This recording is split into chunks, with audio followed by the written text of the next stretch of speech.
कैसे किया समझना। अच्छा भाई, हनुमान जी बोले अब हम हार गए, हमें आज्ञा दो अर्जुन जी।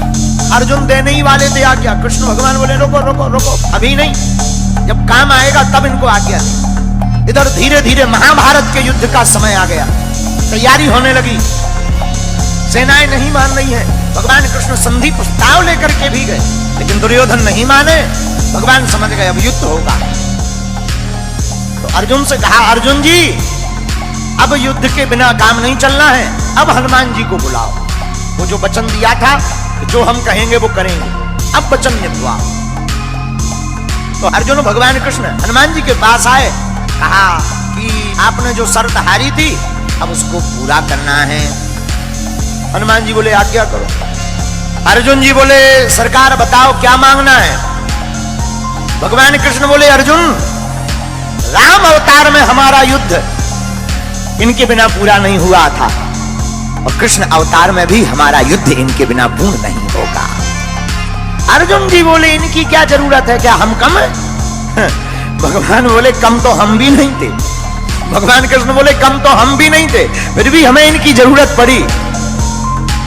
अगर ये ना होते तो वो युद्ध पूर्ण नहीं होता। अर्जुन जी बोले मतलब? हे अर्जुन, अगर हनुमान जी ना होते, समुद्र पार कौन करता अगर हनुमान जी ना होते? अगर हनुमान जी सहाय नहीं होते तो युद्ध नहीं जीतते। और महाभारत में भी युद्ध है अर्जुन, बिना हनुमान जी के नहीं जीता जा पाएगा। हनुमान जी बोले अब आज्ञा है। ठीक है, लेकिन हनुमान जी हाथ जोड़ के विनोद में बोले सरकार हम तो राम जी के चरणों में रहते हैं। भगवान कृष्ण बोले इस बार हमारे सिर पे रह लेना। देखो यही भगवान की दयालुता है। राम अवतार में जो राम जी के चरणों में हनुमान जी थे, पर यही कृष्ण अवतार में उल्टा हो रहा। कृष्ण अवतार में हनुमान जी कृष्ण भगवान के ऊपर, ध्वज के ऊपर विराजमान है। अच्छा बोले महाराज और तो सब ठीक है, एक बात हो। बोले क्या? हमारी एक आदत है। क्या? बोले युद्ध के बीच बीच में सत्संग सुनने की आदत है। अर्जुन जी बोले जय हो। हनुमान जी बोले क्यों? बोले अगर सत्संग ही होना होता तो युद्ध होता, वहां तुम्हें कोई प्रवचन सुनाएगा कि लड़ेगा? हनुमान जी बोले देखो हमारे राम जी तो बहुत अच्छे थे, धर्म रथ का वर्णन करते थे युद्ध में भी। बोले हमको बीच बीच में सत्संग सुनने की आदत है। अर्जुन जी बोले अब आप ही निपटो, ये सत्संग मांग रहा है ये महाभारत में।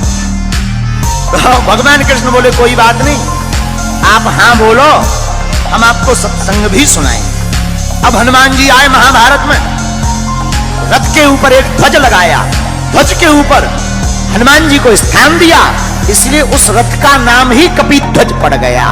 और हनुमान जी विराजमान भय ध्वज पर। भीष्म महाराज जब अर्जुन के सामने लड़ने के लिए आए, भीष्म पितामह ऐसे बलवान योद्धा जिनके सामने अच्छे अच्छे लोग कांपते थे, महाराज भीष्म पितामह युद्ध करने आए और बाण मारे तो अर्जुन का रथ थोड़ा पीछे हो गए, लेकिन जब अर्जुन बाण मारे तो पीछे दूर गिर जाए। अर्जुन जी हंसकर बोले भगवान कृष्ण से, नीचे देखो नीचे, अपना इतना जा रहा, उनका के देखो कितना पीछे जा रहा, नीचे देखो नीचे। भगवान बोले ऊपर देखो, किसके कारण कम जा रहा ये देखो। और यही मानो हम लोगों को शिक्षा है कि हम लोग अगर भूपर हैं क्योंकि भगवान हमारे ऊपर है। मानो भगवान कृष्ण कहना चाहते हो कि कोई भी काम बढ़िया हो जाए तो ये मत देखना कि तुम्हारा पुरुषार्थ है, तुम्हारे जो ऊपर है खेल तो उनका होता है। अर्जुन जी मुस्कुराए, हनुमान जी भी मुस्कुराए, और भगवान ने गीता सुनाई तो अर्जुन को है। हमारा ऐसा मानना है तो अर्जुन के मोह का बहाना था, पर गीता तो हनुमान जी को सुनाना था। एक बात, अर्जुन जी ने अपने रथ की लगाम भगवान के हाथ में दे दी। ये ज्ञानवर्धक बात है। अपनी जिंदगी की लगाम जो भगवान के हाथ में सौंप देता है, वो कितना भी महाभारत जैसा युद्ध हो जीत करके ही बाहर निकलता है। जो भक्त अपनी मन की लगाम परमात्मा को, गुरु चरणों को दे देता है, वो जीत करके ही आता है। लेकिन जो लगाम खुद पकड़ लेता है वो हार जाता है। बोलो सीताराम।